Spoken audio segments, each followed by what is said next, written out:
जय गुरु जी, शुक्राना गुरु जी, अनंतम अनंतम शुक्राना आज के सत्संग के लिए। Over to you Suresh uncle.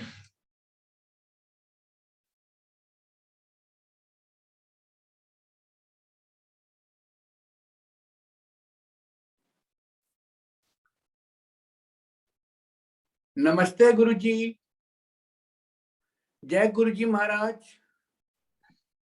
जय गुरु जी साथ संगत जी। शुक्राना गुरु जी महाराज द मल्टीलिंगुअल जूम प्लेटफॉर्म की तरफ से समस्त गुरु परिवार का बहुत बहुत स्वागत है।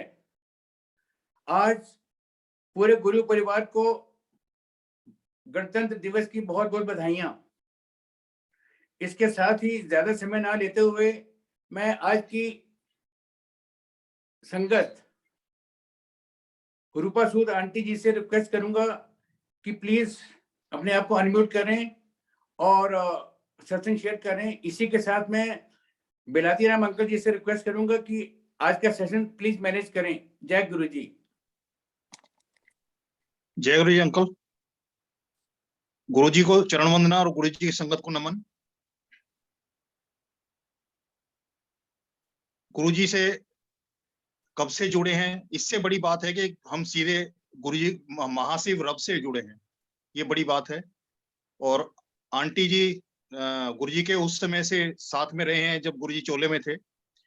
तो जैसे एक चुम्बक के साथ में लोहा लग के भी जो है ना, उसमें भी थोड़ी पावर आ जाती है। तो ऐसी ही जो संगत है, गुरु जी जो सत्संग करा रहे हैं, तो उन संगत को सामने लेके आ रहे हैं जो वाकई में जो गुरुजी का सानिध्य जिनको मिला, और गुरुजी के जो बीच में एक मीडिया है कि आने वाली जो संगत है, गुरुजी का जो परिवार में संगत परिवार जुड़ रहा है, बढ़ रहा है, उसमें उनको आगे कैसे गुरुजी की को मानने के लिए, गुरुजी की मानने के लिए कैसे आगे बढ़ना है, गुरुजी क्या चाहते थे संगत से, क्या नहीं चाहते थे, तो कैसी संगत गुरुजी अपने साथ में लेके चलते थे। तो उसके लिए मैं ज्यादा समय मैं भी नहीं लूंगा, और रूपा आंटी सूद आंटी जी से मैं रिक्वेस्ट करूंगा कि वो गुरुजी के साथ अपनी जो जर्नी है उसको सब संगत के साथ शेयर करें, जिससे वो एहसास हम लोगों के उसमें भी आए कि जो नजारा गुरुजी के समय में आपने जो है चोले में जो है दर्शन करके लिए था, वो नजारा आज साक्षात हो हमारी नजरों के सामने, और हम भी गुरुजी से जुड़ने का अपना जो वो है उसको और बढ़ा सके। जय Guru ji. Over to Rupa Sood aunty ji. Uncle आज का वचन भी पूछना है आपने? हाँ जी।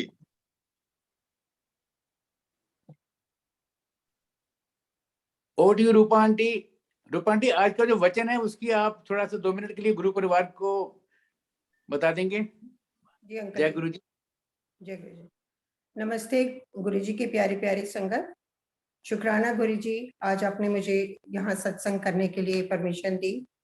एक्चुअली मैंने कभी इतने बड़े प्लेटफॉर्म पे सत्संग नहीं किया, एक बार कोशिश की थी, लेकिन मैं इतनी ज्यादा इमोशनल हो जाती हूँ कि फिर वो मुझसे कुछ बोला नहीं जाता। एनीवे, शुक्राना गुरु जी। एंड आज का वचन है जो मिला कि बड़े मंदिर में सोना नहीं चाहिए, वरना गुरु जी का आशीर्वाद अधूरा रह जाता है। हमारा जो बड़ा मंदिर है वो 12 तीर्थ स्थानों का धाम है, और गुरु जी ने बहुत ब्लेसिंग्स डाली हैं, और खुद गुरु जी यहाँ मंदिर में दर्शन देते हैं और अपनी संगत को ब्लेस करने के लिए आते हैं। और अगर हम सोकर ये ब्लेसिंग्स अपने होना नहीं चाहिए। हमें मंदिर में जो शब्द चलते हैं, भजन चलते हैं, उन्हीं से हमें अपने गुरु जी के साथ अपना जो कनेक्शन है वो स्ट्रॉन्ग करना चाहिए, और उन्हीं से हमें हमारी प्रॉब्लम्स के आंसर भी मिलते हैं। और हमें मैक्सिमम टू मैक्सिमम गुरु जी से आशीर्वाद लेना चाहिए, और जो हमें, अगर हम सो जाते हैं तो आशीर्वाद हमारे अधूरे रह जाते हैं। और शुक्राना multilingual group, Suresh Vasan uncle और सारे सेवादारों का, जो आप इतनी डेडिकेशन के साथ इस ग्रुप को आगे बढ़ा रहे हो, और जो कुछ भी हमारी आगे आने वाली जनरेशन है उसके लिए ये बहुत जरूरी है कि उनको गुरुजी के वचन और गुरुजी की जो महिमा है उसका इंफॉर्मेशन और नॉलेज मिले। और जो भी आप ये ट्रांसलेशन कर रहे हो, ये तो बहुत ही अच्छी बात है, ताकि बहुत सारे रिलीजन और बहुत सारे लैंग्वेजेस ये पढ़ेंगी और वो अंडरस्टैंड कर पाएंगी। जय गुरु जी। अंकल जी, अगर अब आपकी इजाजत हो तो मैं सत्संग स्टार्ट करूं? जी आंटी जी। जी अंकल। जय गुरु जी संगत जी। सॉरी गुरु जी अगर मैं कुछ गलत बोल जाऊं, क्या करें, आपकी बख्शिश है हजार और हमारी जुबान बहुत छोटी है, समझ नहीं आता कि शुरू कहाँ से करूं मेरे मालिक। अब 2001 में गुरु जी का बुलावा आया और शुक्राना उन आंटी का जो मुझे वहां ले गए। उन दिनों मेरे छोटे बेटे की शादी की बातचीत हो रही थी उन्हीं आंटी की बेटी के साथ। तो ऑब्वियसली उन्होंने गुरुजी से बातचीत की होगी, तो गुरुजी ने बोला मुंडे दी मां नु लेके आई थे। तो वो आंटी मुझे बुला के ले गई। एक दो बारी उन्होंने बोला कि हमारे गुरुजी बुला रहे हैं, चलो आप। तो शुरू शुरू में थोड़ी हिचकिचाहट या कुछ भी कह लो, हम नहीं जा पाए।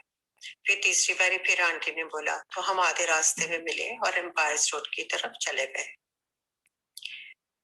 वहां जाके पहली बार में ही नहीं कहूंगी कि क्या हुआ, लेकिन कुछ ऐसा ही लग रहा था कि जैसे ये जगह जानी पहचानी सी है, ये रूप भी मेरा जाना पहचाना सा है, क्योंकि बचपन से ही मैं साईं बाबा के मंदिर रोज जाती थी। तो अजीब सा पीस भी मिला और कुछ कंफ्यूजन भी थी। एनीवे लाइन में लगे हुए थे, तो लाइन में आगे पीछे में और वो आंटी हो गए और फिर हम गुरुजी के चरण छू के जैसे जैसे इशारा होता गया हम लोग बैठते गए। थोड़ी देर के बाद गुरुजी ने प्रसाद देने के लिए लाइन लगवाई। तो वहां गुरुजी तब अपने हाथ से कभी हलवा प्रसाद, कभी जलेबी, कभी कुछ न कुछ देते रहते थे। तो वो प्रसाद लेके गुरुजी के छोटे छोटे हाथों से थोड़ा थोड़ा प्रसाद मिलता था, लेकिन बाहर पहुंचते पहुंचते तक वो हमारी मुट्ठी और हाथों में इतना भर जाता था कि हम लोग वो एक हाथ में नहीं रख पाते थे और स्ट्रेट अवे मुंह लगाना पड़ता था। खैर वो खा पी के हाथ साफ करके फिर हमारे लंगर के राउंड लगते थे। तब लंगर खाया, जिस राउंड में भी बारी आ गई, डिपेंडिंग कि कितनी संगत है उस टाइम पे, तो हम लोग लंगर के लिए बैठ जाते थे। अब लंगर के बाद फिर लाइन लगी कि गुरुजी से आज्ञा लेनी है। तो उस टाइम गुरुजी कोई कोई संगत को बिठा लेते थे, किसी किसी को वो भेज देते थे। अब पहली बार में गुरुजी का और मैं वो आंटी इकट्ठे ही थी जब माथा टेकने के लिए लंगर के बाद। तब आंटी ने गुरुजी को बताया कि उन्होंने मुंडे दी मां। तो गुरुजी कहने मैंने पता है कि ना। तो उन्होंने बोला कि ना रूपा, तो चंगा बैठ जाओ। तो हम लोग सब वहां बैठ गए। फिर काफी देर बैठे रहे रात को 12 साढ़े 12 बजे तक। काफी संगत को छुट्टी मिल गई, हम लोग बैठे हुए थे और भी थोड़ी संगत थी। तो बैठे रहे। फिर बहुत देर के बाद गुरुजी ने बोला चलो जाओ फिर छुट्टी। चले गए हम लोग। फिर तो एक बारी फिर अगले हफ्ते फिर हम पहुंच गए क्योंकि अब बातचीत उन्होंने भी करनी थी। अब आगे क्या करना है गुरुजी, शादी की डेट करनी है, मुंडे दी मां पसंद आई कि नहीं आई, मुंडा पसंद है कि करना है कि नहीं करना। इसी तरह चलते चलते 2-3 हफ्ते और निकल गए और फिर आंटी ने गुरुजी से शादी की डेट पूछी। गुरुजी ने उनको बताया कि जिਵੇਂ भी कर लो। तो तब तक हमारी थोड़ी बहुत बातचीत हो चुकी थी डेट के बारे में। तो ये लोग चाहते थे जैसे कि दिसंबर के फर्स्ट वीक में शादी हो जाए या सेकेंड वीक हो जाए, जैसे नॉर्मल होता है कि 12-13 के बाद फिर शादियां नहीं करते। और मुझे था मेरी सारी फैमिली अब्रॉड है, एक ही मेरा रियल ब्रदर है और वो रहता कनाडा में, और उसके बच्चे तब स्कूल और यूनिवर्सिटीज में थे, और बाकी मेरे जितनी भी फैमिली थी सब कोई काम वाले हैं, तो क्रिसमस हॉलीडेज में ही सब आ सकते थे। तो मैंने इनको बोला कि दिसंबर एंड में ही हम रख सकते हैं, उससे पहले हम लोग नहीं रख सकते, क्योंकि ऑब्वियसली मेरे घर में पहली एक मेरे बेटे की शादी है, तो मैं चाहूंगी मेरा रियल ब्रदर और फैमिली आए। तो जब इन्होंने गुरुजी से बात करी तो हम दोनों ही वहां गुरुजी के चरणों के पास बैठे थे। तो आंटी ने बताया कि हम लोग ये चाहते हैं। तो गुरुजी ने कहा एक ही चाहते हैं। तो आंटी ने बोला कि ये लोग तो दिसंबर एंड की बात कर रहे हैं। तो गुरुजी कहते चंगा कोई गल नहीं, तो दिसंबर एंड कर देना, क्योंकि गुरुजी ने कभी भी कोई तारीख, डेट, कलर वलर किसी बात का कोई वो नहीं था, परहेज नहीं किया था, ना ही वो मानते थे इन बातों को। कोई नहीं, दिसंबर एंड कर लेना। तो जी हम लोगों ने 25 दिसंबर की डेट फिक्स करी। अब 25 दिसंबर की डेट तो फिक्स हो गई, शादी की तैयारी भी शुरू हो गई, सब कुछ हो गया। और उस दिन गुरुजी ने कितनी संगत को ब्लेस किया, कितनी संगत को कहां कहां से ब्लेस किया, इस बात का अंदाजा हम लोग नहीं लगा सकते। वो मेरे को आंटी की बोलते रहे कि हर रात को ना जैसे गुरुजी का फोन आ जाता था कि 50 कार्ड और भेज देना, 50 कार्ड और भेज देना। तो करते करते उन्होंने काफी संगत को शादी के कार्ड बांटे। और इधर से मेरी भी गेस्ट लिस्ट बढ़ती चली जा रही थी, क्योंकि ऑब्वियसली जितने रिलेटिव थे वो सब आने को तैयार हो गए कि अब इनके घर में शादी है तो जाना पड़ेगा। कईयों ने अपने ट्रैवल प्लान्स चेंज भी करे कि उनका कैसे बना हुआ था, क्योंकि क्रिसमस हॉलीडेज होते हैं। अब करते कराते काफी संगत भी बुलाई गई, मेरी भी गेस्ट लिस्ट हो गई। खैर शादी भी बहुत अच्छे से हो गई, गुरुजी आए, ब्लेस किया बच्चों को, संगत को भी ब्लेस किया। अब इतनी संगत जो उन्होंने ब्लेस करी, उसका ये रीजन था कि 26 तारीख को सुनामी आया था और कई लोगों का वहां पे थाईलैंड जाने का प्रोग्राम बना हुआ था, जो गुरुजी ने कैंसिल करवाया शादी के कार्ड देके। क्योंकि गुरुजी का शादी का कार्ड मिलना is not a small thing. इसका मतलब कि गुरुजी चाहते हैं कि आप बाकी अपने सारे प्रोग्राम चेंज करके और जो गुरुजी का बुलावा है वहां पे बैठो आके। और कई लोगों ने अपने प्लान्स चेंज करे और वो अपना दिल्ली में ही रह गए और फिर वहां नहीं गए। और इतना सुनामी आया, आप लोगों ने सबने सुना ही होगा, कितनी जाने गई, कितनी प्रॉब्लम्स पड़ी। और यहाँ पे फिर जितने भी लोग बैठे थे गुरुजी ने सबको ब्लेस किया, बहुत देर बैठे रहे शादी पे, और फिर वो चले गए। शादी बहुत अच्छे से गुरुजी के आशीर्वाद से निपट गई। अब उन्हीं की ब्लेसिंग से बच्चे खुश हैं और सब लोग राजी खुशी रह रहे हैं। अच्छा, अब मेरी इंट्रोडक्शन गुरुजी से हो तो गई शादी के दिनों में, लेकिन मुझे आपको मैं बता रही थी कि ऐसे नहीं लगा कि जैसे मैं पहली बार यहाँ आई हूँ, क्योंकि गुरुजी का साईं बाबा का कनेक्शन, इतना मेरा साईं बाबा का कनेक्शन था कि मैं मतलब अबाउट 15 साल से रोज साईं बाबा के दर्शन के लिए जाती थी, चाहे रात हो चाहे दिन हो। एक बारी मैंने अटेंडेंस लगानी ही लगानी है वहां पे, चाहे मंदिर बंद भी होता था तो मैं अब गेट के बाहर से मत्था टेक के आ जाती थी। तो इसलिए मुझे बिल्कुल ऐसे ही लग रहा था कि जैसे यहाँ पे कुछ चीज फेमिलियर है। तो वही सोच सोच के माइंड में बैठे बैठे हम लोग कब वहां साईं बाबा के मंदिर से हम गुरुजी के मंदिर की तरफ पहुंच गए, मालूम नहीं पड़ा। और बिल्कुल सब बड़ा अच्छा लगने लगा। रोज अपना हफ्ते में कभी एक बारी, कभी 2 बारी, जब हुआ चले गए। ना थर्सडे ना फ्राइडे से कुछ नहीं देखना, अपना गाड़ी उठानी हम लोगों ने, और एक 2-3 आंटियां और हम लोग अंकल मिलके सब लोग, मेरी बड़ी वाली डॉटर लॉ भी बड़ी कनेक्टेड है गुरुजी से, उनको लिया, हम लोगों ने सब इकट्ठे चले जाते थे वहां, लंगर प्रसाद खाया। कभी तो म्यूजिकल चेयर्स की तरह गुरुजी ने छुट्टी कर दी और कभी वो बिठा लेते थे।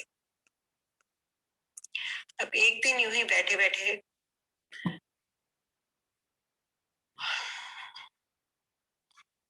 अच्छा, उन्हीं दिनों में 2000 के आसपास मेरा उन दिनों में एचबी बहुत कम रहता था, तो डॉक्टर ने बोला कि आपको सर्जरी करवानी पड़ेगी, क्योंकि ब्लड लॉस बहुत ज्यादा आपका होता है, तो आपको सर्जरी करवानी पड़ेगी। तो यही डामाडोल चल रहा था कि सर्जरी नहीं, कौन कराएगा, मतलब और कोई कॉम्प्लिकेशन हो जाएगी। एवरीबडी इज अफ्रेड कि सर्जरी ना ही हो तो बेटर है। खैर यही करते करते 4-6 महीने निकल गए, तो एचबी काफी ड्रॉप होता रहा, सांस चढ़ता रहा, ऊपर नीचे प्रॉब्लम होती रही। तो अल्टीमेटली फैमिली ने बोला कि करा के खत्म करो, फिर शादी के दिन आ जाएंगे, फिर बिजी हो जाएंगे हम लोग, तो कराओ तो खत्म करो। हमने कहा चलो ठीक है, फाइनल करते हैं, बातचीत कर लेंगे इस बारे में। फिर बातचीत, क्योंकि मैं बिल्कुल एंशियस नहीं थी कि मैं सर्जरी करवाऊं। फिर चलते फिरते एक और आंटी थी, उनके घर से फोन आया कि मैं किसी पंडित को भेज रही हूँ आपके घर में, तो आप उनसे बात करो। ये गुरुजी से मिलने की पहले की बात है। तो हमने कहा ठीक है, आप भेज दो। वो पंडित जी आए और वो फेस रीडर थे एक्चुअली। तो 2 मिनट के बाद ही वो मुझे कहते हैं कि आंटी अभी ना इस साल फरवरी के आसपास you will go under the knife, मतलब nothing can stop this surgery, आपकी कोई ना कोई सर्जरी तो होनी ही होनी है। और अब मैं बड़ी कन्विंस कि इनको कैसे पता मेरी सर्जरी होनी है, क्योंकि हम तो ऑलरेडी सोच ही रहे थे। हमने कहा चलो फिर भी ठीक है, हमने कहा थैंक यू वेरी मच। और जो उन्होंने 2-4 बातें बोलनी थी बोली, अपना दक्षिणा ली और चलते बने। अब वो भी चले गए, फिर गुरुजी का बुलावा आ गया, फिर शादी भी हो गई।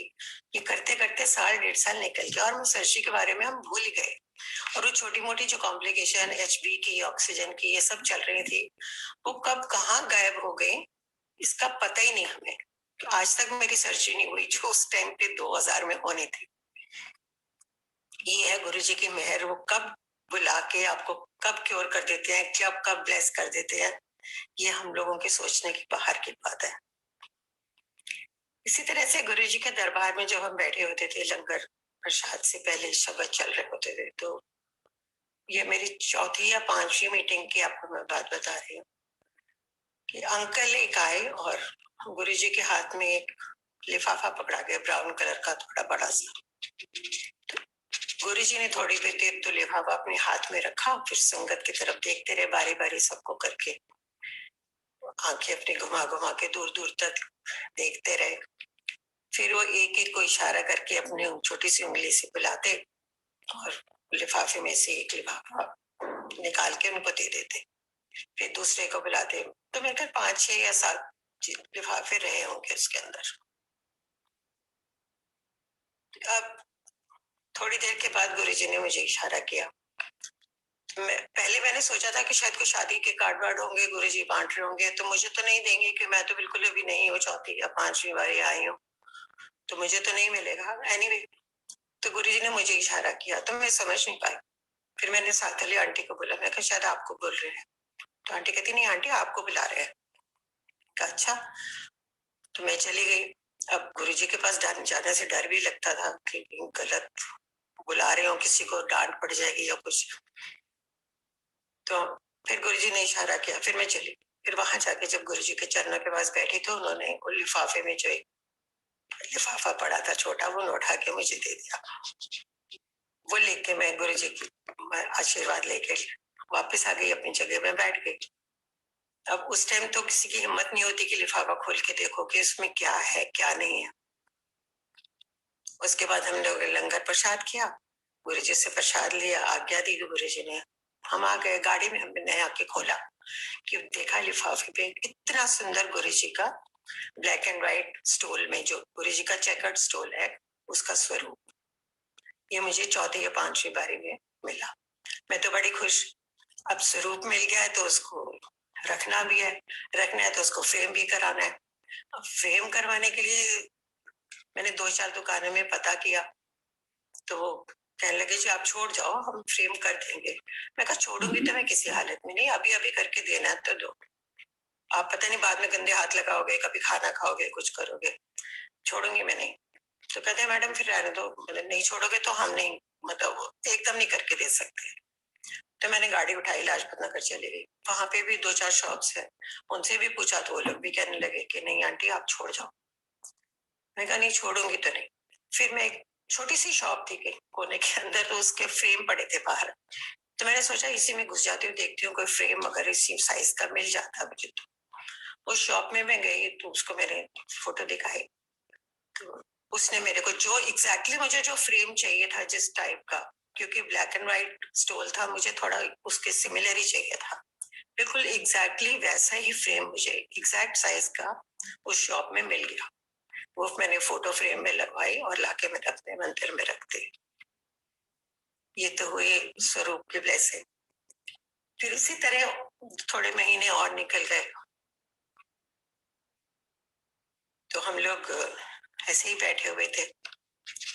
तो गुरुजी से जब प्रसाद मिलता था तो हुक्म होता था कि जी जो प्रसाद गुरुजी ने अपने हाथों से दिया है वो आप बाहर जाके खा के हाथों के वापस आओगे। तो वो हलवा प्रसाद होता था, वैसे भी तुम कहीं रख तो सकते नहीं थे, वो हम लोग खा लेते थे। अब एक दिन मिल गई हमें बर्फी क्या पता नहीं लड्डू, काफी बड़ा सा था, बन गया जाते जाते तक। तो मुझे भी लालच आया, मैं कहा चल थोड़ा सा ना मैं घर में अंकल के लिए या जो बच्चे नहीं आ पाए जो अभी तक, उनके लिए ले जाती हूँ। तो मैंने वो अपने ना नैपकिन में लपेट के पॉकेट में रख लिया। आगे अपना बैठ के चुपचाप से लंगर करने के लिए सोचा कि लंगर कर लेंगे, फिर उसके बाद जैसे भी गुरुजी की आज्ञा तो करके हम चले जाएंगे। अब जब आपको कोई एक टक देख रहा होता है तो आपको इस बात का बिल्कुल एहसास हो जाता है कि आपको कोई देख रहा है। और जब मैं लंगर कर रही थी तो मुझे लग रहा था कि जैसे गुरुजी ना मुझे एक टक देखे जा रहे हैं, जैसे चोर की दाढ़ी में तिनके वाला हाल होता है, वैसी मेरी हालत हो रही थी। और मुझे लग रहा था कि जैसे गुरुजी ने मेरी चोरी पकड़ लिया कोई, तो वही हाल हुआ। लंगर हो गया तो गुरु लंगर प्रसाद के साथ भी जो मीठा मिलता था वो भी खा लिया। तो सडनली अंकल खड़े होके कहते हैं कि गुरु जी कह रहे हैं जेड़िया जेड़िया ने प्रसाद जे भाई छुपाया वो अथी खा के जाओ। मेरी तो हालत ऐसी हो गई वहां पे कि अब मैं डर के मारी कि निकालूं कैसे पॉकेट में से। गुरु जी भी देख रहे हैं, कह रहे अब गुरु जी को तो पता ही था। फिर मैंने चुपचाप पॉकेट में से निकाला नैपकिन, अपना जो लड्डू प्रसाद या जो भी था खाया वहीं पे, और गुरु जी से हाथ जोड़ के वहीं पे माफी मांगी और प्रसाद खत्म करके फिर लंगर हम लोग आज्ञा लेने चले आए। तो गुरु जी ने उस दिन हमें बिठा लिया वहां। बहुत देर बैठे रहे। फिर गुरु जी जैसे अभी फिर बोल देते थे कि चलो, सॉरी संगत जी मेरा गला थोड़ा ड्राई हो जाता है इसलिए मुझे पानी के लिए थोड़ा सा ब्रेक है।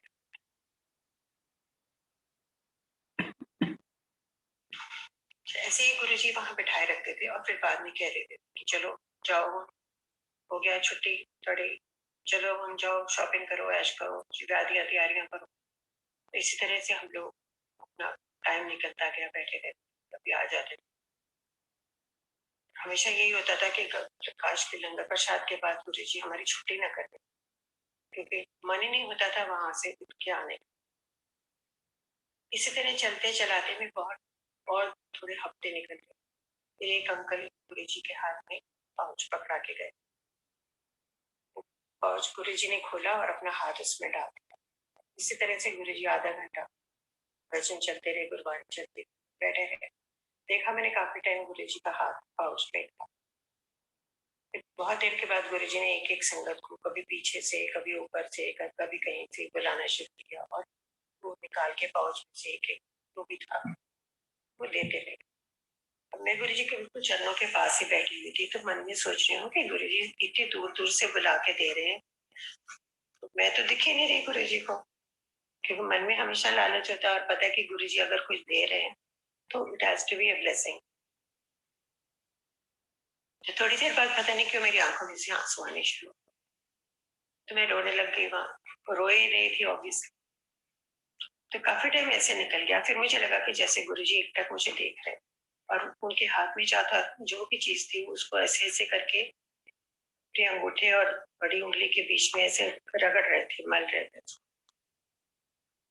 तो बहुत देर के बाद मेरी तो आंखें नीचे हो गई, हिम्मत नहीं पड़ी थी कि मैं गुरुजी की आंखों में आंखें मिला सकूं। कोई भी नहीं मिला सकता था एक्चुअली। तो थोड़ी देर बाद एक आंटी ने मुझे हिलाया और बोला कि आंटी आपको गुरुजी बुला रहे। मैंने ऊपर देखा तो देखा गुरुजी मुझे इशारा कर रहे थे।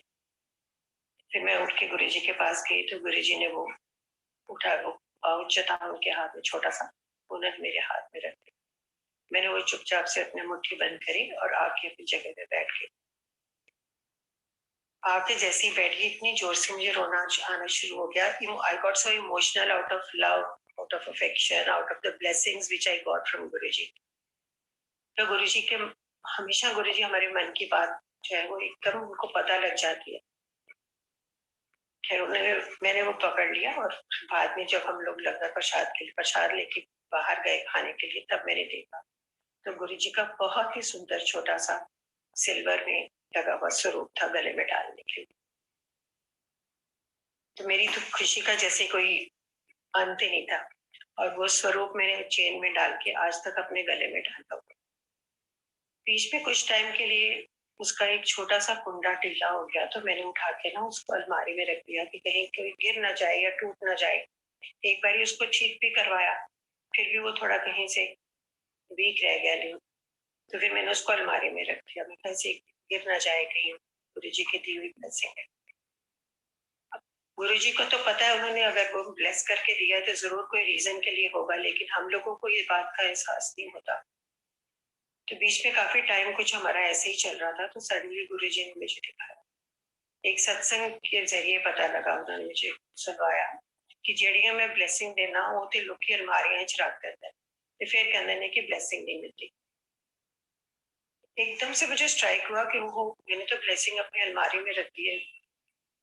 गुरुजी ने जैसे मुझे ही सुनवाना था कि ब्लेसिंग अलमारियां च नहीं रखने की जरूरत। फिर मैं वो सत्संग के बाद घर में आई, अपना प्रेग्नेंट निकलवाया, फिर उसको अपने आप ही थोड़ा सा ठीक करा और फिर अपने गले में डाली।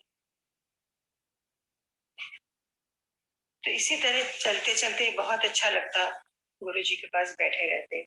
पर कब 2007 आ गई, कब पता ही नहीं चला कि गुरुजी ने महासमाधि ले ली। पर मेरी डॉटर ला को मुझे फोन आया, मैं घर पे थी कि मॉम गुरुजी चले गए। पर सेकंड तो मुझे लगा कि क्या कह रही है गुरुजी चले गए। तो मैं हमारे जैसे फर्स्ट माइंड में आता है या जलंधर चले गए या कहीं चले गए या किसी और सत्संग चले गए। तो मैं कहा बेटे कब आएंगे फिर, कि हमारा प्रोग्राम बनता था जाने का। कहती नहीं, वो रो रही थी फोन पे। तो तब मुझे लगा कि कोई गड़बड़ की बात कर रही। कहती नहीं मोहम्मद मंदिर पहुंची गुरुजी के दर्शन के। तब एहसास हुआ कि वो क्या रही है।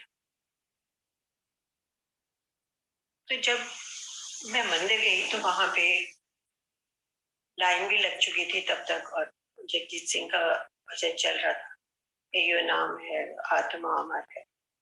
वही सुनते सुनते सब लोग लाइन लगा के गुरुजी दरबार में, बड़े वाले दरबार में, बड़े मंदिर के दरबार में लेटा, और सब लोग जैसे एक साइड से जा रहे थे दूसरी साइड से बाहर आए। पता नहीं क्यों मन में आ रहा था। जब मैं पहुंची हूँ वहां पे तो मैं कहा गुरुजी ये आपकी क्या लीला है, आप तो कहीं जा नहीं सकते हो, ये भी आपकी कोई लीला है जो आप हम लोगों को दिखाना चाहते हो। आप नॉर्मल थोड़ी इंसान हो हम लोगों की तरह जी यूं ही सडनली छोड़ के चले जाओ, ये जरूर आपकी कोई ना कोई लीला है। तो इसी तरह से सोचते सोचते हम मंदिर से बाहर, और एक्चुअली मन तो उदास था ही, अब मन में उस टाइम क्या चल रहा था क्या नहीं चल रहा था नहीं मालूम। हम घर आ गए। तो फिर जब मंदिर में जाते थे वहां पे गुरुजी की गद्दी पे गुरुजी तो दिखाई, फिर भी इतना एहसास था गुरुजी का कि वो यहाँ कहीं ना कहीं मंदिर में घूम रहे हैं। कभी लगता बैठे हुए हैं, कभी लगता गद्दी पे बैठे हैं, कभी लगता सीढ़ियों में बैठे हैं। एक बार मेरी डॉटर लोग बाहर सीढ़ियों में बैठी हुई थी, लंगर की बारी नहीं आ रही थी और उस दिन बरसात भी बहुत हो रही थी, तो ऐसे वो छत के नीचे बैठे थे। तो कहती है मॉम शिव मूर्ति की जो बड़ी वाली शिव मूर्ति है फाउंटेन वाली, उसकी आंखें लेफ्ट राइट जा रही है, आप देखो बैठ के थोड़ी देर। तो हम मैं भी उसके साथ बैठ गई। खैर मुझे तो नहीं देखी लेकिन उसने देखे। तो गुरुजी अपना कोई ना कोई एहसास दिला देते थे कि वो वही मंदिर में है कहीं ना कहीं बैठे। फिर थोड़े टाइम अब एक हैबिट सी बन गई कि हर मंडे को सुबह हम लोग मंदिर जाते, हर थर्सडे को लंगर के लिए जाते, थर्सडे या फ्राइडे कभी भी।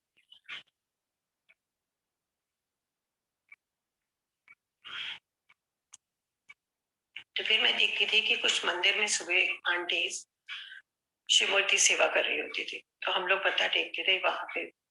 उसके बाद देखती थी कभी लेट हो जाते थे तो वही आंटी का ग्रुप बना के वो लोग कुछ पढ़ रहे होते थे, फिर पता लगा वो शिव पुराण पढ़ रहे हैं। जब शिव मूर्ति की सेवा करते फिर शिव पुराण पढ़ते।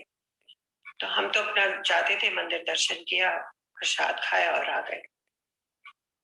फिर उन दिनों में मेरे को बहुत ज्यादा स्वेयर शोल्डर में, जैसे फ्रोजन शोल्डर होता है उस टाइप से पेन रहने लग गई। बिल्कुल ऐसी हालत हो गई मैं शोल्डर उठा भी नहीं पा रही थी। और बच्चे भी मेरा मजाक करने लगे कि मम्मी को तो टच मी नॉट हो गई है, मम्मी को हाथ भी लगाओ, या तो सारा दिन हक करती रहती थी, अब हाथ भी लगाओ तो हाथ भी नहीं लगाती, दूर दूर करती हैं। अब मुझे दर्द ही थी तो मैं क्या करूं। एक दिन सडनली मंडे से थोड़ा हम लेट हो गए थे, तो जो आंटी वहां पे सेवा कर रही थी तो मुझे कहती हैं कि आंटी आप मंडे को सुबह थोड़ा जल्दी आया करो, शिव मूर्ति की सेवा करा करो।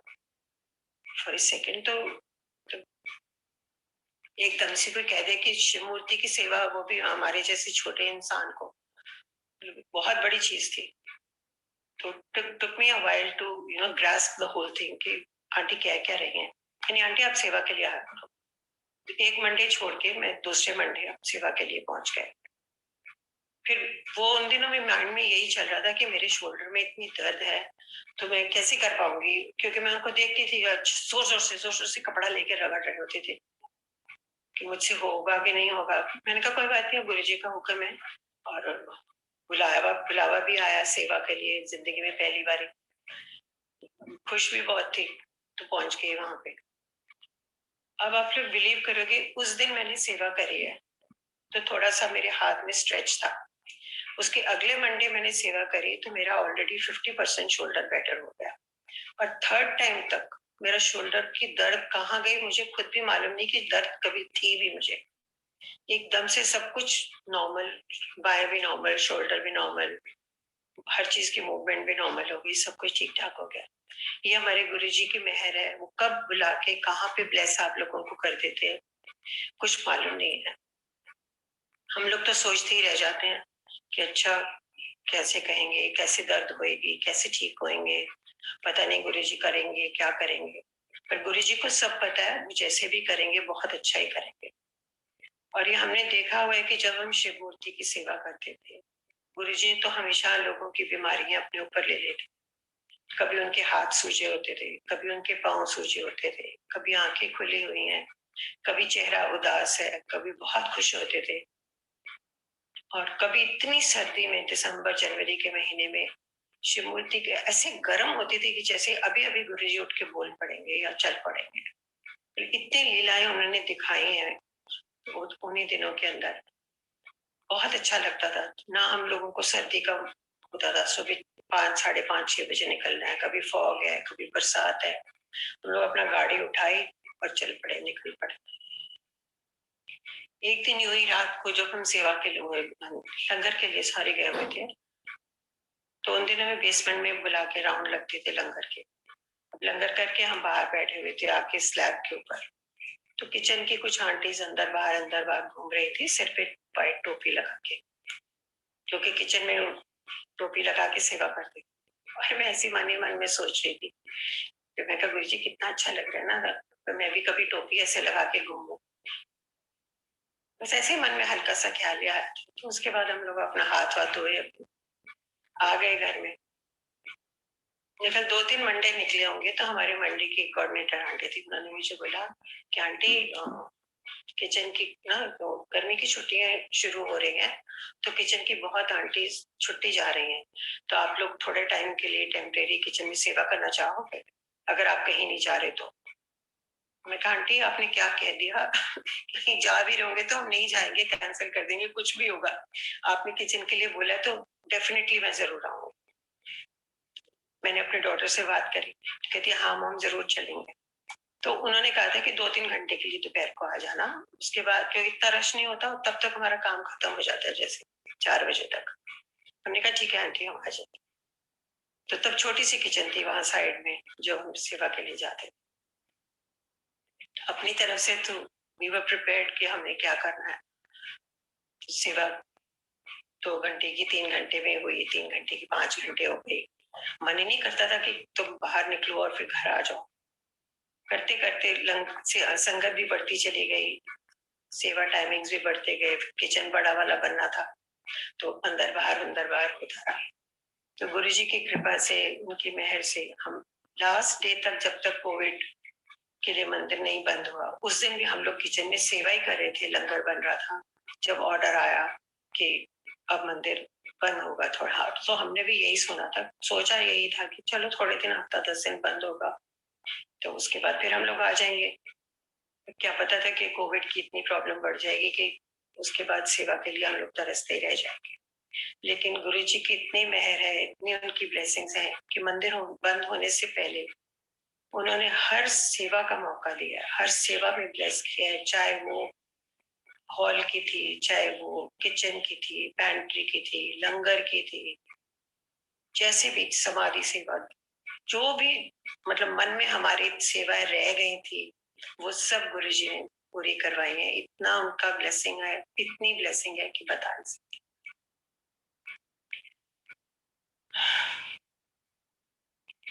ये तो हुई, चलो ये बात ये है कि अंकल मेरे अंकल को इतनी ब्लेसिंग है गुरुजी की, चाहे वो मंदिर ज्यादा नहीं गए, अभी तक मैं कल टोटल 3 या 4 बार ही मंदिर गए होंगे। थोड़े रेस्टलेस टाइप हैं, मना भी नहीं करते किसी को कुछ करने के लिए, लेकिन वो बैठ नहीं सकते। मानते भी गुरुजी को पूरा है, गुरुजी के हुक्म के हिसाब से पूरा करेंगे। सत्संग घर में होगा तो पूरा बैठेंगे, लेकिन ऐसे उनको कहो कि कहीं जाके हमने सत्संग पे बैठना है या हमने मंदिर में जाके 2-3 घंटे बैठना है, तो वो नहीं कर पाते थे। इसी तरह शुरू में जब वो हमारे साथ जाते थे तो एक बारी गए उनके, तो मेरे ख्याल दूसरी बारी गुरुजी ने उनको कह दिया, चलो चलो जाओ, ਤੁਹਾਡੀ छुट्टी, तुसी ऐश करो, जाके जाओ भी पैक शैक लाओ। तो सब लोग हंस पड़े, ये भी बड़ा हंसे। खैर लंगर प्रसाद करके हम उस दिन घर आ गए। तो मैंने इनको बोला, मैंने कहा गुरुजी आपके चेहरे पे लिखा हुआ है कि आप जैसे शाम को ना पैक लगाते हो, तो गुरुजी को भी मालूम है।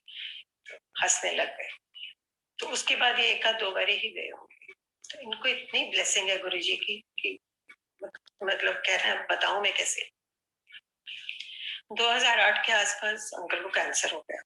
वो भी हमें नहीं पता, अंकल को खुद नहीं पता कि उनको कैंसर हुआ है। गले में जरा सी इरिटेशन सी थी। तो उस दिन हम मेरे बेटे के घर में सत्संग था। सत्संग के बाद उसको कहते हैं, चल नीचे ही डॉक्टर है, तेरा 2 मिनट से दवाई लेके आते हैं।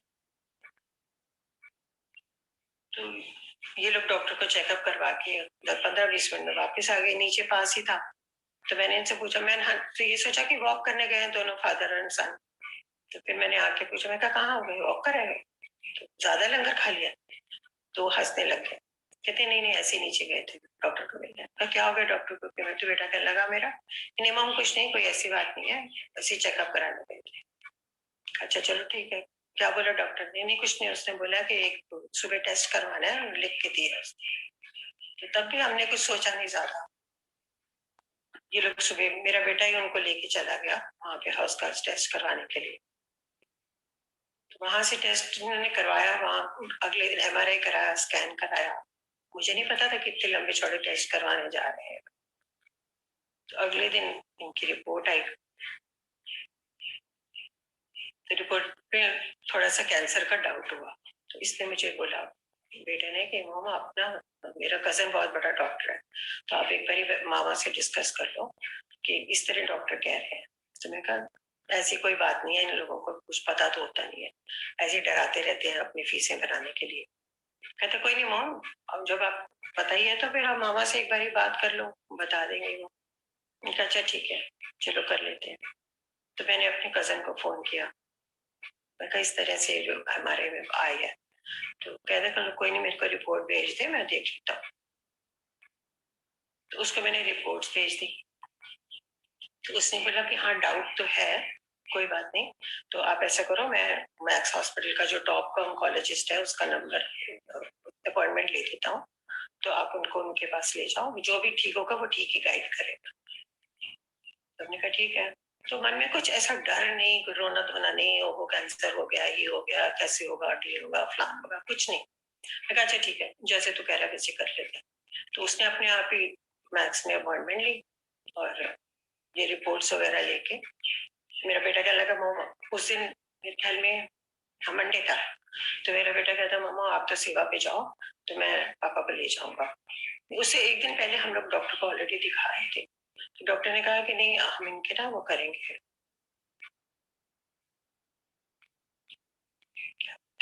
इनका कोई टेस्ट करेंगे, तो आप इनको मंडे को ले आओ, सुबह का टाइम करेंगे। हमने कहा ठीक है। तो मंडे को मेरी सेवा थी। मैं तो बेटा मेरा कहने लगा मम्मी आप जाओ, मैं इनको ले, पापा को ले जाऊंगा मैं वहां पे। दोनों बेटे इनको ले गए, बेटी की भी सेवा थी, वो भी चली गई। तो ये अपना वहां पे का टेस्ट वेस्ट करवाया और शाम को घर लेके आ गए। अब रिपोर्ट आने आने में 1-2 दिन लगने थे।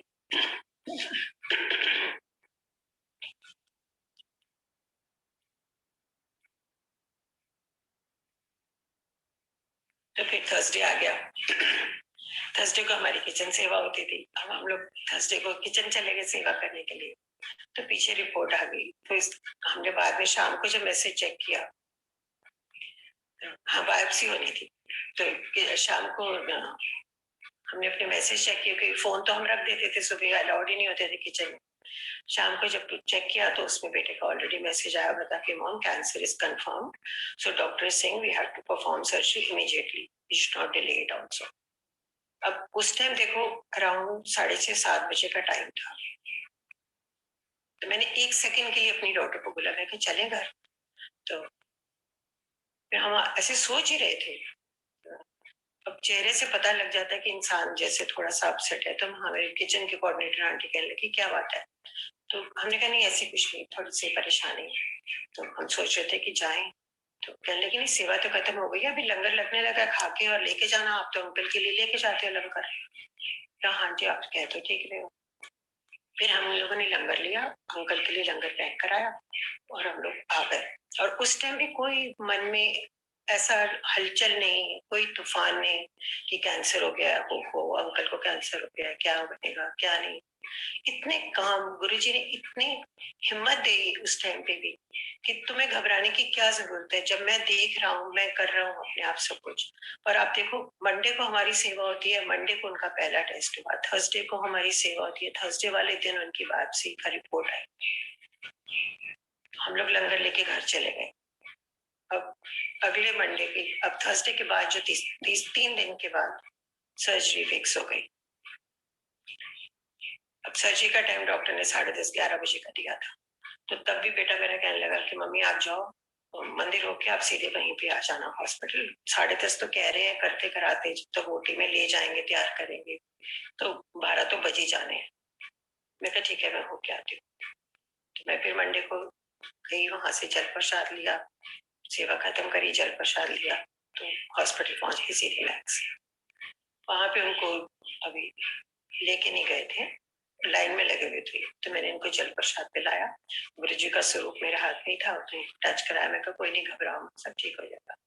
तो ये मुझे बार बार अंकल यही कह रहे हैं मुझे किस बात की सर्जरी कर रहे हो, तुम लोग क्यों मुझे यहाँ ले आए हो हॉस्पिटल, मुझे कोई तकलीफ नहीं है, कोई कुछ नहीं है। तो फिर हमें कहा नहीं कोई तकलीफ नहीं है, कुछ नहीं है, ऐसे छोटे सा इन्फेक्शन ही है, तो वो डॉक्टर निकाल दे। जब वो खुद ही पेशेंट मानने को तैयार नहीं कि उनको कैंसर है, तो हम क्यों डराए उनको। हमने कहा नहीं कोई नहीं, गुरुजी ने आपको ब्लेस करा, देखो ये जल पी और कुछ नहीं आपको। कहते हैं हाँ ठीक है तुम लोग चलो घर चलो। हमने कहा नहीं अब बस जरा सी इन्फेक्शन है वो निकाल देगा डॉक्टर, तो चलते हैं घर। अब ये ओटी में चले गए, वहां 3-4 घंटे का ऑपरेशन इनका चला। बाहर निकले तो डॉक्टर ने हमें बता दिया कि मैंने इनके अंदर से लिम्फ नोड्स वगैरह सब निकाल दिए हैं, इन्फेक्शन अब बिल्कुल नहीं है, तो आपको कोई घबराने की बात। उस रात को सिर्फ ही आईसीयू में रहे, थोड़ा अनकंफर्टेबल हुए होंगे ऑब्वियसली, अंदर तो हम अलाउड नहीं थे जाने, सिर्फ 1 मिनट के लिए मिलने के लिए जाने दे रहे थे, तो 1 मिनट 2 मिनट में मिल के आई, 1 मिनट बेटा और मेरी बेटी मिल के आ गए। तो हम लोग बाहर कमरे में ही सोए थे। तो सुबह जब बेटा गया आईसीयू में तो बड़े मजे से चेयर पे बैठ के न्यूज़पेपर पढ़ रहे हैं। तो बड़ा हंसा, कहते मॉम देखना जरा पॉप की फोटो खींच के लिए आया वहां से, तो क्योंकि अभी आईसीयू में से कमरे में नहीं लाए थे, तो कहते मॉम देखो पॉप तो ऐसे बैठ गए जैसे यहाँ पे हॉलिडे पे आए हुए थे। तो पॉप से इन्होंने पूछा पॉप आपको कोई दर्द वर्द है, कहते नहीं कुछ नहीं है। कहते मेरा मुंह ना टाइट टाइट लग रहा है क्योंकि बैंडेज बंधी हुई थी सारी। तो उसने कहा हाँ आपकी जरा सी बैंडेज बंधी हुई है, तो उतर जाएगी तो वो ठीक हो जाएगा। थोड़ी देर बाद इनको बैंडेज वैंडेज जो जितनी निकाल सकते थे निकालते, बाकी ट्यूब्स सब लगी हुई थी, रूम में ले आए, ऑब्जर्वेशन के लिए रखा, फिर रूम में ले आए। नर्स भी बैठी है, हम लोग भी बैठे हैं, जो ड्रेनेज हो रही है जो कुछ भी खैर ऑपरेशन के बाद के पोस्ट ऑपरेटिव चेक करके वो चलते रहे। अब वो थर्सडे का दिन था, ऑपरेशन भी हो, मंडे का दिन था ऑपरेशन हो गया। अब 3 दिन और निकल गए, improvement was very good by Guruji's grace. अब थर्सडे को डॉक्टर कहने लगे जी आप इनको बेशक घर ले जाओ। वेडनेसडे को इसने बोल दिया था कि आप बेशक ले जाना चाहते हो तो ले जाओ, क्योंकि खाना पीना तो इन्होंने अभी ट्यूब से ही है, मुंह से तो इनको कुछ देना नहीं है, तो नर्स है आपके पास, आप इनको घर जाके लुक आफ्टर कर लेना। तो मैं कह रही वेडनेसडे को तो नहीं, हम जाएंगे तो थर्सडे को ही जाएंगे। तो हम थर्सडे को इनको घर ले आए। अब देखो जिस दिन इनकी थर्सडे को रिपोर्ट आई थी और हमें मंदिर में पता लगा था कि अंकल को कैंसर है, तो फर्स्ट मन में क्या ख्याल आया, बाद में मैं सोच रही थी, मैं कहा हम लोग कितने स्टूपिड है, पर मन में उस टाइम ख्याल ही है कि गुरु जी व्हाट द हेल, अब सेवा नहीं हमने मिस करनी यार, अपने आप देख लेना। ये मन में मेरे ध्यान आ रहा था उस टाइम। अब थर्सडे को ही हम लोग इनको घर ले आए, तो थर्सडे को भी घर लाके मैं अपना सब सेटल किया, नर्स के को समझाया, मेडिकेशन वगैरह दी, और थोड़ा लेट हो गई पर हम सेवा के लिए निकल गए। फिर रात को घर आए, इसी तरह टाइम निकलता रहा और अंकल की आस्ते आस्ते इम्प्रूवमेंट भी होती गई। फिर इनकी ट्यूब निकल गई, हील हो गए, अपना रेगुलर मूवमेंट शुरू हो गई। और आप बिलीव करो, ये आज तक मुझसे पूछते हैं कि तुम लोग मुझे हॉस्पिटल क्यों ले गए थे, मेरी किस बात की सर्जरी हुई थी, क्योंकि थोड़ा सा नेक के पास में एक कट है जो उनको दिखता है ऑब्वियसली, क्या काटा था, क्यों ले थे। तो अभी तक अगर उनको बोल भी दो ना कि कैंसर है, तो इस बात को मानने को तैयार नहीं होते कि नहीं मुझे कोई तकलीफ ही नहीं थी, तो तुम लोग क्या तमाशा कर रहे हो कि कैंसर था। करने को कुछ नहीं था, गुरु जी ने सब टेक केयर कर लिया।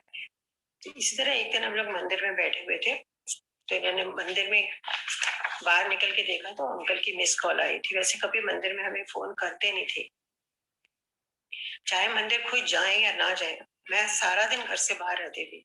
सुबह जाते थे हम लोग, निकलते थे, रात को आते थे मंदिर से।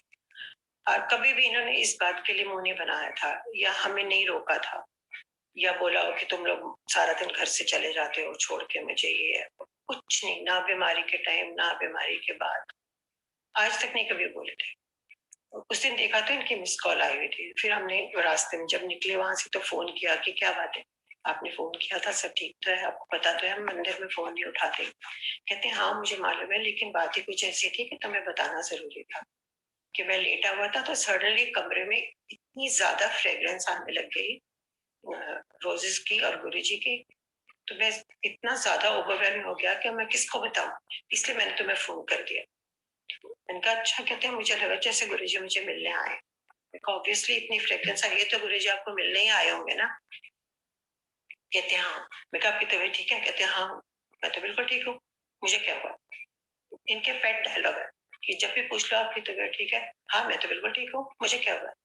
और ये गुरुजी की इतनी ब्लेसिंग है इन पे, मतलब शायद ही इन्हें कभी कभी बुखार हुआ हो या कोई प्रॉब्लम हुई हो। अब लास्ट ईयर हमें घर में हम लोग 3 लोग रहते हैं, मैं, मेरी बेटी और अंकल, हम दोनों को कोविड हुआ है। और हमको यही डर कि अंकल को ना हो जाए, क्योंकि और कौन देखेगा घर में, मेड्स को आना बंद है, सर्वेंट कोई नहीं है घर में, बुला रहेगी कोविड के डर से। और इन दिनों में कोविड बिल्कुल पीक में था, पीक से थोड़ा पहले था। तो हम दोनों यही डरे कि पापा को ना हो जाए कहीं पे कुछ इन्फेक्शन। अब वो मानते भी नहीं, अंदर भी नहीं बैठने को तैयार कि मैं क्यों अंदर कमरे में बैठूं, कोविड तो हुआ है तो हम बैठो।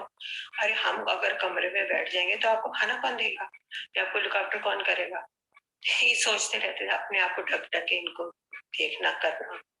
और इतनी मेहर है गुरु जी की कि बिल्कुल एकदम ठीक ठाक ही रहे हैं, कोई प्रॉब्लम नहीं, कोई कोविड के टाइम भी कुछ नहीं हुआ।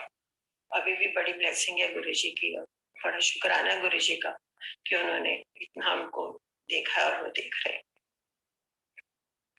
गुरु जी का प्यार इतना है अपनी संगत के साथ कि उसको एक्सप्रेस कर पाना बहुत मुश्किल है। और मुझे आदत है कि मैं जब तक किसी को हग न कर लूं या अच्छे से कस के पकड़ न लूं, मुझे प्यार की समझ में नहीं आती, क्योंकि शुरू से बचपन से ही मैं बहुत पैम्पर्ड रही हूँ।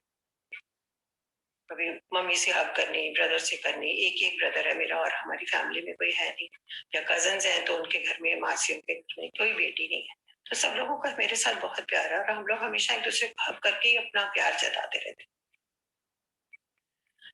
तो इसी तरह से एक दिन मैं बड़ी उदास थी रात को, मेरी मम्मी की शायद बरसी थी, तो हो रहा था चाहे हम जितने भी बड़े हो जाएं, लेकिन हमें फिर भी होता है कि हमें कोई हक करे या हमारे सिर पे कोई हाथ रखे या हमें कोई प्यार करे किसी तरह से, जैसे कोई हौसला दे किसी बात की।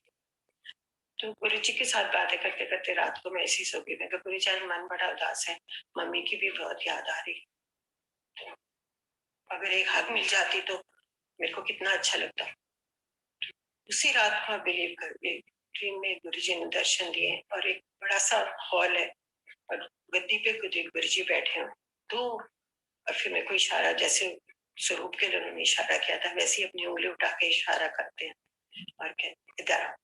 तो मैं उनके पास गई, चरणों के पास बैठी हूँ और मुझे कह रहे हैं की कर लेना जी, मुझे ना हक चाहिए ताकि हो, या फिर आजा, फिर आप कर लेना। गुरुजी ने ऐसे अपनी बाहें खोली और मैं ऐसे उठा करके गुरुजी के गोदी में गिरी और पकड़ के कस के उनको पकड़ के कितनी देर तक मैं बैठी रही हूँ मुझे नहीं पता, और वहीं रोती रोती मेरी आंख खुल गई और मैं इधर उधर देख रही हूँ गुरुजी कहाँ है, गुरुजी आप कहाँ? तो गुरुजी तो अपना मुझे हक करके प्यार करके चले।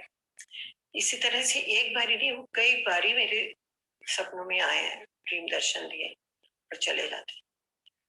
कई बार मैं जैसे गुरुजी के स्वरूप के आगे बैठी होती हूँ, मुझसे मेडिटेशन नहीं होती, मैं शुरू से बड़ी चंचल टाइप की रही कि मैं बैठ नहीं सकती। तो मैं गुरुजी को कहती हूँ, गुरुजी मुझसे ना मेडिटेशन नहीं होती, पर मैं आपको प्यार बहुत करती हूँ, I really love you very much. यही मेरे एंड के डायलॉग होते हैं हमेशा कि Guruji I love you very much, पर आपको तो पता है मैं मेडिटेशन नहीं कर सकती, आपको मालूम है ना कि मैं आपको प्यार करती हूँ। बस यही बोल के मैं अपना गुरुजी से माथा टेक के सोने आ जाती। अब वो भी गुरुजी आपको बता देते हैं कि आपके मन की बात वो सुन रहे हैं, उनको सब पता है कि आपके मन में क्या चल रहा है। तो इसी तरह से एक बार एक हमारी किचन की आंटी थी, उन्होंने अपने घर में सत्संग रखा और उस दिन मेरी सैटरडे की सेवा थी। अब मेरे को था, वो आंटी के घर में कभी मैं सत्संग पे गई नहीं थी, मेरा मन बहुत था जाने के लिए। तो मैं रात को गुरुजी से सोचती रही, बोलती रही, गुरुजी मेरा मन बहुत है सत्संग पे जाने के लिए, लेकिन अब सेवा छोड़ के तो मैं नहीं जाऊंगी, फिर भी मैं क्या करूं, देर से चली जाऊं सेवा पे या जल्दी होके आ जाऊं, वो शाम का टाइम रखती हैं तो मैं जल्दी होके आ जाऊं, क्या करूं। इसी तरह करते करते करते गुरुजी में मेरी आंख लगी, तो गुरुजी ने मुझे रात को ड्रीम में दिखाया कि सत्संग हो रहा है, दरबार लगा हुआ है और गुरुजी के बिल्कुल चरणों के पास एक जगह खाली है, वहां में बैठी हूँ। और फिर जब मैं वहां बैठी और प्रसाद खा रही हूँ, तो इतने में थोड़ी देर के बाद सत्संग हो रहा और मेरी आंख खुल गई। तो मैंने सुबह उठ के गुरुजी को बोला, मैं समझ गई गुरुजी, आप चाहते हो कि मैं आज सत्संग पे चली जाऊं तो मैं चली जाऊंगी, पर मेरी सेवा फिर भी मन वही हो रहा था। अब बिलीव करोगे, थोड़ी देर के बाद हमारी पेंट्री की आंटी का फोन आता है, मैसेज आया ग्रुप पे, कहते हैं कि आज सेवा नहीं होगी, आज वो बच्चे आ रहे हैं जो स्पेशल नीड्स वाले, तो हम लोग ना वो करेंगे, डिस्पोजेबल्स निकालेंगे, तो आप लोग अगर चाहो तो आज छुट्टी कर लो। गुरुजी थैंक यू सो मच, मेरी सेवा भी मिस नहीं हुई और अब मैं सत्संग पे भी जा सकती हूँ। तो शाम को मैंने अपना ड्राइवर को सफदरजंग में रहती आती हूँ, तो हम लोग वहां चले गए। जब तक मैं वहां पहुंची तो उनका जो दरबार वाला कमरा है वो पूरा भरा हुआ, एकदम फुल, बैठने तक की मतलब पहुंचने तक की इतनी सी जगह थी कि आप दरबार में जाके गुरुजी के चरणों तक मथा टेक के। अब गुरुजी ने मुझे दिखाया था कि वहां बैठना, चरणों के पास में बैठी हूँ, तो मैं देख रही हूँ टेढ़ी आंखों से, वहां तो आंटीज बाहर बैठी हुई है। तो जब तक मैं गुरुजी के मत्था टेकने के लिए पहुंची हूँ, मैंने मत्था टेका और खड़ी हुई हूँ, सडनली लेफ्ट साइड से मेरी एक आंटी खड़ी होके चली गई, तो कहने लगी, रूपा आंटी आप यहाँ बैठ जाओ, मैं जा रही हूँ। और बिल्कुल एग्जैक्टली वही जगह थी जो गुरुजी ने मुझे ड्रीम में दिखाई थी कि तुम यहाँ बैठी।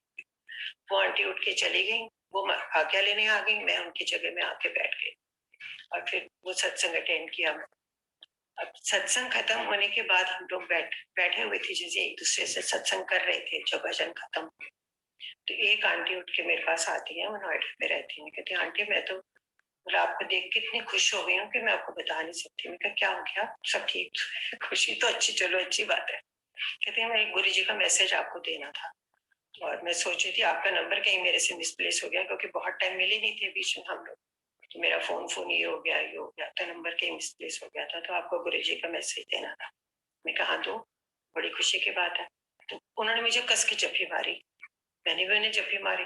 तो कहते हैं गुरुजी कह रहे हैं ये वो ना मैंने बहुत प्यार कर दिया आंटी, मैं उन्होंने कहती हूँ मैं भी उन्होंने बहुत प्यार करना, वो मेरे नाल बड़ी खुश रहती है, वो मैंने बहुत प्यार कर दिया।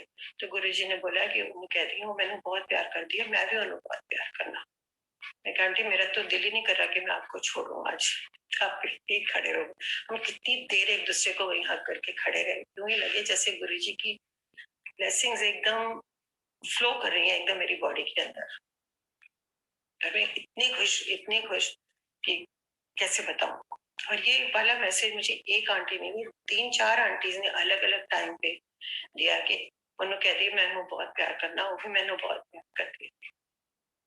तो मुझे मैंने कहा, फिर मैं आके गुरु जी को बोले, मैं कहा गुरु जी थैंक यू सो मच कि आपने मेरी मतलब मेरा प्यार आपको मिल गया। और अब मैं कैसे आपको बताऊं।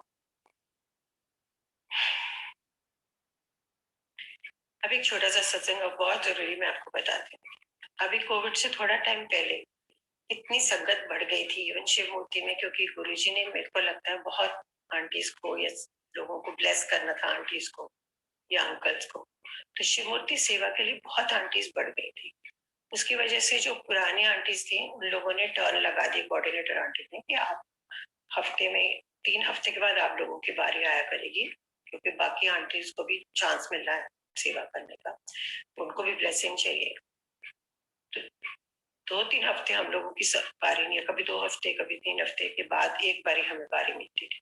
तो फिर हम पहुंच तो फिर भी जाते थे क्योंकि शिव पुराण पढ़ते थे सुबह, पर बारी नहीं आती थी। हमने कहा ठीक है चलो कोई बात नहीं, सबको ब्लेसिंग तो सबको मिलनी चाहिए, गुरुजी तो सबके ही हैं, कोई हमने कोई ये तो नहीं है कि जिंदगी भर का है वो भरा। तो कोई बात ठीक है। तो ये खुशी चलता रहता था। फिर भी मन में होता है कि अब 3 हफ्ते शिव मूर्ति सेवा कैसे होगी, शिव मूर्ति के दर्शन क्या होंगे, कैसे होगा कैसे नहीं होगा। तो मेरी बेटी शटल सेवा में जाती, तो सडनली एक दिन वो शाम को घर में आई तो उसके हाथ में एक पैकेट था न्यूज़पेपर में लिपेटा हुआ। मुझे कहती है मॉम ये आपके लिए है। तो मैंने कहा क्या लिया है आज, प्रसाद है? तो कहती नहीं मॉम मुझे हुक्म नहीं था खोलने का, जिन अंकल ने दिया उन्होंने कहा ये मम्मी के लिए, उनको दे देना, वो ही खोलेंगे। तो काफी भारी सा पैकेट था। तो मैंने कहा, और वो अंकल आए लखनऊ से। तो अच्छा, तो मैंने कहा कौन अंकल है? कहती मैं भी नहीं उनको जानती, चांस की बात देखो गुरुजी की क्या मर्जी थी कि वो सुबह जब मैं गई हूँ तो मेरी शटल में बैठ के वो मंदिर दर्शन के लिए गए हैं, और थोड़ी देर बाद जब वो दर्शन करके आए हैं तो मेरी शटल में ही वापस आए हैं। और 2-3 दिन के बाद तब मुझे बोल गए थे कि मैं लखनऊ जा रही हूँ। और फिर जब वो लखनऊ से वापस आए फिर बाई चांस वो मेरी शटल में, देखो बाई चांस थोड़ी, ये तो गुरुजी का हुक्म था तभी आपकी शटल में पहुंच जाए। कहती हाँ मम ये बात तो है कि गुरुजी का हुक्म था तभी तो मेरी शटल में बैठे हो। तो तब उन्होंने वो पैकेट उसको दिया। अब ऑब्वियसली घर तो वो शाम को ही आएगी अपनी सेवा के बाद, तब इसने मुझे दिया। कहती मोम खोलो क्या है? तो मैं कहा अब इतना भारी, हो सकता है गुड़ होगा या कुछ और होगा। तो कहती मुझे नहीं पता मॉम, मैंने नहीं खोला, उन अंकल ने कहा था मम्मी खोलेगी। तो मैं जैसे जैसे कागज उतारती जा रही हूँ, अंदर से लड्डू फूट रहे हैं या जैसे गूज़बम्स हो जाते हैं कि अंकल क्या ले आए। मुझे जानते नहीं, बेटी को भी नहीं जानते, क्या ले आए हैं वो हमारे लिए। और जैसे ही मैंने लास्ट न्यूज़पेपर का कवर उतारा तो आप बिलीव नहीं करोगे, मेरे हाथ, अगर मैंने कस के ना पकड़ा होता तो शायद मेरे हाथ से छूट जाता होता। इतनी सुंदर ब्रास की शिव मूर्ति उसके अंदर, बिल्कुल यूं ही लगे जैसे मंदिर की शिव मूर्ति छोटी होके हमारे पास आ गई। और जैसे गुरुजी को मालूम था कि आगे आगे क्या टाइम आने वाला है, तो तुम लोग सब लोग मंदिर मिस करोगे, वो शिव मूर्ति मैंने अपने मंदिर में रखे। और लाख बार करोड़ बार कितनी बार भी गुरुजी का इस बात के लिए मैं थैंक यू करूं, शुक्राना करूं, वो कम है। अब वो हमारे मंदिर, अब मुझे लगता है कि जैसे मंदिर हमारा पूरा हुआ। और ये मंदिर भी पूरा गुरुजी ने अपनी मर्जी से करवाया। जब गुरुजी ने हमें एक फ्लैट बख्शा, उसमें हम लोगों ने जो हमने सोचा था कि जिस कमरे में हम गुरुजी का दरबार बनाएंगे या जिस दीवार पे हम गुरुजी का स्वरूप लगाएंगे, वो दीवार की हम जब भी इंटीरियर करवाने की सोचते या उस पे मेरा हमारा मन था मेरा कि जैसे स्टोन टाइल्स की फिनिश पीछे करवा के स्वरूप लगा के सुंदर सा, तो वैसे करें। पर वो रात को टाइल्स लगा के जाती लेबर, सुबह आते तराई करने के लिए तो सारी टाइलें जमीन पे गिरी होती, फिर वो लगाते फिर गिरी होती। इसी करते करते वो 3-4 बारी में सारी टाइल्स नीचे आ जाती, वो दीवार पूरी नहीं हो पा रही थी। अब फिर टाइलें कम पड़ गई क्योंकि काफी टाइल्स टूट गए बीच में, तो दोबारा मैंने ऑर्डर करी। मैं टाइल अब ऑर्डर करने में तो उसने बोला कि जयपुर से आएंगी टाइल राजस्थान से, तो टाइम लगेगा, करते कराते 2 ढाई महीने लग जाएंगे, क्योंकि जो कलर अब आपको चाहिए तो बनवाना पड़ेगा। हमने कहा ठीक है तुम बनाओ, हमें कोई जल्दी नहीं थी। तो टाइलें अब उस दौरान गुरुजी ने दिखा दिया 2 महीने के अंदर कि मेरे को वो दीवार नहीं पसंद, मेरे को वो कमरे में भी नहीं रहना, मेरे को जहाँ रहना है, जहाँ तुम्हारा मेन हॉल है, मेरा स्वरूप वही लगेगा। और वो दीवार बादशाह हम लोगों ने जिस कलर में पेंट करवाई थी, वहां हमने पेंटिंग लगवानी थी। हमारा माइंड कुछ और तरह से चलता है, गुरुजी ने जो करना है वो उन्होंने अपनी मर्जी से करना है कि मेरा स्वरूप वहां लगेगा ड्राइंग रूम के अंदर, जिधर तुम लोग बैठोगे उधर ही मेरा स्वरूप लगेगा, मैं अलग कमरे में नहीं रहूंगा। और बड़ा क्लियर उन्होंने मुझे बताया कि अगर तुम लोग इकट्ठे फैमिली मिलके बैठ सकते हो तो मेरे को अलग एक कमरे में क्यों बिठाया जाता है। ये भी बात बिल्कुल सही है। तो जब गुरुजी हमारे सब कुछ हैं और हमारा फैमिली होने की वजह से है, कंप्लीट भी होने की वजह से है, तो फिर उनको अलग कमरे में क्यों बिठाया जाए। तो फिर हमने ड्राइंग रूम में मेन वॉल के ऊपर गुरुजी का स्वरूप दिखाया। स्वरूप भी गुरुजी ने खुद ही बताया कि इस चोले में, इस कलर के चोले में स्वरूप चाहिए, वो ऑर्डर किया गया, स्पेशली बनवाया, तो वो हमने वो दीवार पे लगवा दी। फिर अब गुरुजी ने शिव मूर्ति भी भेज दी, अब वो भी मेरे मंदिर में आ गई। तो अब मुझे लगता है कि जैसे सब कुछ कंप्लीट हो गया, ये सब गुरुजी की ब्लेसिंग है। अब मेरे को सांस भी काफी चढ़ गई है। और एक लास्ट छोटा सा मैं आपको सत्संग सुनाना चाहती हूँ, जो कि संगत के लिए बहुत जरूरी है।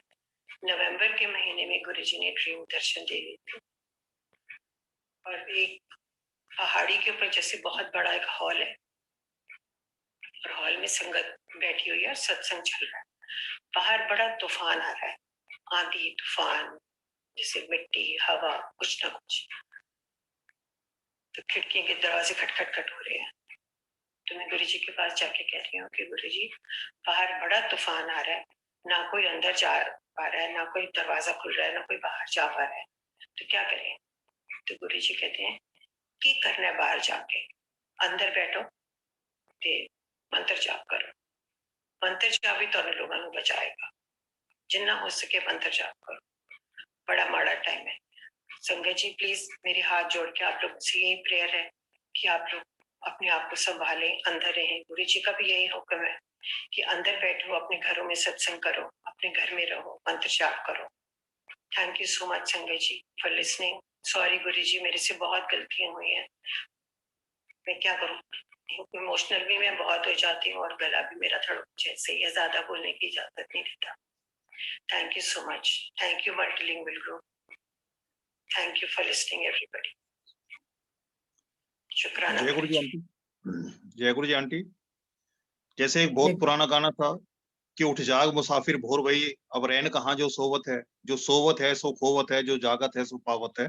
तो आज का जो गुरु वचन था कि गुरु जी के दरबार में हुजूर में आके जो ना अगर सो गया तो उसने मतलब अपना उसका भाग्य भी सो गया साथ में, और जो गुरु जी उसके साथ जो ब्लेसिंग्स उसको दे रहे हैं वो पता नहीं कहाँ रुल जाएंगी, कहाँ चली जाएंगी। क्योंकि सोता हुआ इंसान और मरा हुआ इंसान में कोई ज्यादा फर्क नहीं होता। जी अंकल। तो इसलिए है कि जागृत होंगे, और गुरु का तो मतलब ये है कि अंधेरे से उजाले की ओर को ले जाने वाली जो शक्ति है वो उसको गुरु बोलते हैं, जो उसमें है। तो गुरु के यहाँ जाने के बाद भी अगर कोई सो गया तो इसका मतलब उसने तो अपने आप को जीते जी जो है ना उस अपने आप को मृत वाली उसमें कैटेगरी में डाल दिया। जी अंकल। तो आपका बहुत मतलब इसका शुक्रिया कि गुरु जी के आप जैसे रूबरू रहे, तो आपके सत्संग से भी संगत जो है ना रूबरू हुई गुरु जी से, और वही फील आई कि जैसे आपके साथ हम भी बैठे हुए हैं। जैसे एक को करंट लगता है, उससे हाथ लगाने वाले को भी करंट लगता है। तो जो गुरुजी को जिन्होंने छू रखा है, महसूस किया हुआ है, अगर उनके वचनों को भी अंदर जाने दें तो उससे भी वही चीज महसूस होती है। थैंक यू आंटी जी। और thank you uncle, thank you multilingual group. शुक्राना गुरु जी का, बहुत बहुत मेहरबानी। जय गुरु जी, जय गुरु जी। रूपा आंटी, जय गुरु जी वासन अंकल। बहुत डिवाइन ब्लिसफुल सत्संग गुरु परिवार ने सुना है और गुरु परिवार निहाल हो गया। बहुत मैसेजेस मिले हैं गुरु परिवार को, और मैं साथ संगत जी को ये बताना चाहता हूं कि गुरु जी ने अपने चोले में बहुत सी और संगत को, जो गुरु जी के समय में संगत थी, उनको प्रत्यक्ष अप्रत्यक्ष रूप से बहुत से वचन बोले हैं। और 1962 से लेके 2007 सन 2007 तक के जो गुरु जी के जो संगत हैं और संगत, जिस संगत से हमको वचन मिल रहे हैं गुरु जी के कहे हुए, उन सबको कंपाइल करने में रूपा आंटी जी का बहुत योगदान है। इन्होंने सेवा ली है और आगे से आगे हम बहुत संगत को जोड़ रहे हैं और उनके वचन हम लोग कंपाइल कर रहे हैं। तो मेरी सभी संगत जी से प्रार्थना है कि जिस और संगत को वो जानते हैं वो कृपया एटलीस्ट मुझे मैसेज करके भेजें कि कौन कौन सी संगत को गुरुजी महाराज ने कुछ वचन बोले थे, ताकि वो हम कंपाइल पूरी कर सकें। जय गुरुजी, शुक्राना गुरुजी। बिलातीराम अंकल बहुत बहुत धन्यवाद आपका। रूपा आंटी बहुत बहुत धन्यवाद। Over to you Ekta aunty.